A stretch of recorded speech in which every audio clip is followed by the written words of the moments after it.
Hello everyone and peace of Christ to all of you. One of the Muhammadan, he left a message saying that how you can explain the amazing wisdom in the Quran.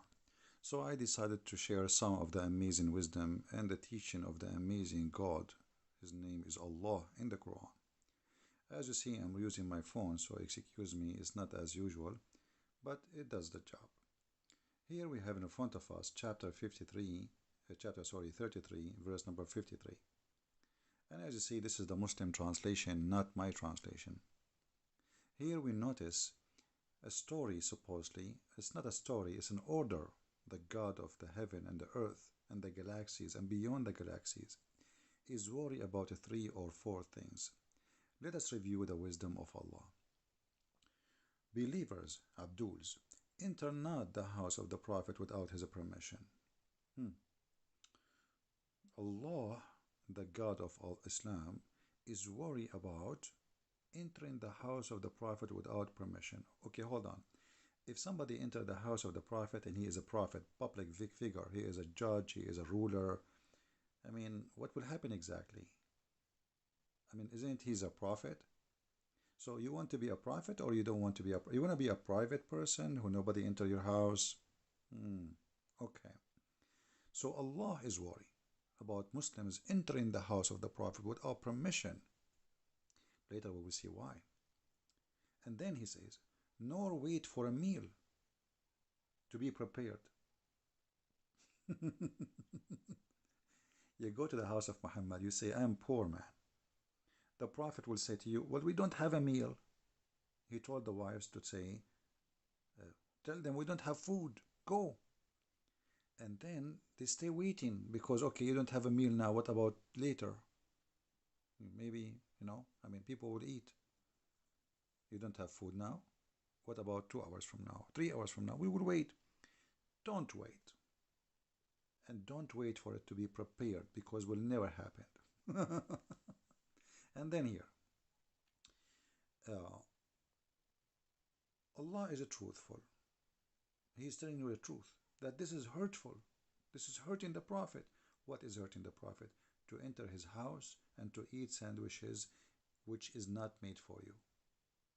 And Allah is not shy to express himself, and he is not ashamed of speaking the truth. What the truth? That this has hurt the Prophet, to enter his house without permission and to eat his meal. And here we need to stop. Many of you will say, well, I don't like people to go in my house without my permission. But maybe you don't understand. If we go a little bit down, you see the interpretation made by the Abdul. It says to you that the Arab tradition, they go to their houses and they enter their houses, and not only that, they eat. Actually, if you are a stranger and you enter an Arab man's house, you stay in his house for 3 days, 3 nights, and they will not even ask you what's your name, which means your food, your accommodation is for free as a guest. It's a shame for an Arab man to ask you who are you and what do you want. Until you pass the first 3 days, then they will ask you. This is before Muhammad.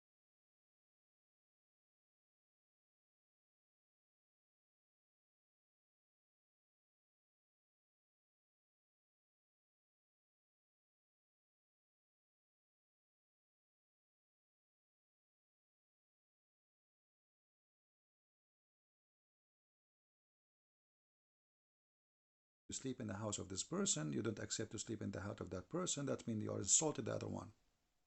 Muhammad is different. Muhammad, he don't want anyone to come, even those who they are believers. Those are his followers.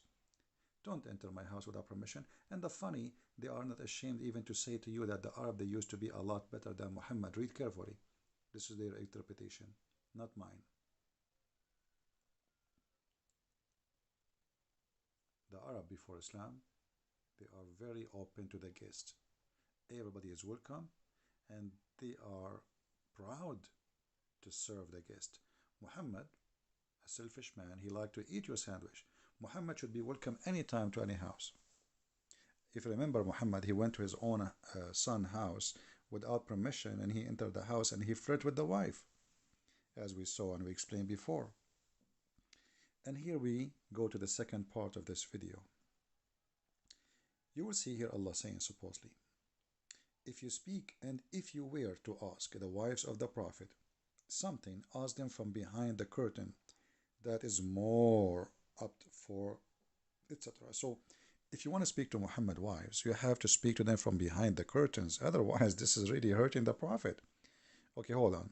So the Arab before Islam, you can go and speak to the wives of the owner of the man. As long as you do nothing wrong, the man he wouldn't do nothing to you. I mean, what's wrong with that? But because Muhammad is a very bad, evil man, because he, when he enter a house, he think about the women in the house, he think everybody is like him. To make it simple for you, if you are a person who have a good heart, what do you think? You think everybody around you is good-hearted. As simple as that. Decent, nice thinking. You never think about hurting others. Muhammad, because he is an evil man, he think everyone will enter the house of his house. He will like to speak to the wives of Muhammad for a dirty purpose. This is why he come with the curtain. And supposedly the excuse, it's Allah. It's not Muhammad he want that. It's Allah. You don't understand. Now, listen. Muhammad, he allow Muslim women to go in the street and they can speak to men. And they do not need to be behind the curtain. So why his wives have to be behind the curtain? That means wives of Muhammad cannot leave the house, and if they leave the house, they have to make a tent around them and to be in the curtain. And after that, the Muslims, they start using the curtain to their wives too, because Muhammad first, and they are second. And then we see here the jealousy of Muhammad using Allah as a tool to fulfill his madness. He said, that is more, that it is not lawful for you because it cause hurt to Allah, Messenger. Allah Himself saying to you, if you speak to Muhammad's wife, not from behind the curtain, you are hurting him. If you speak to Muhammad's wives face to face, it's a big sin.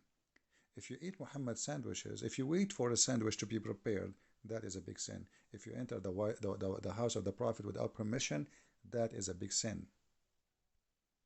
And then he continues saying something more crazy. And not to even marry the wives after him. So not only you cannot speak to Muhammad's wives unless they are behind the curtain, Muhammad died, and now the wives are lawful to get married.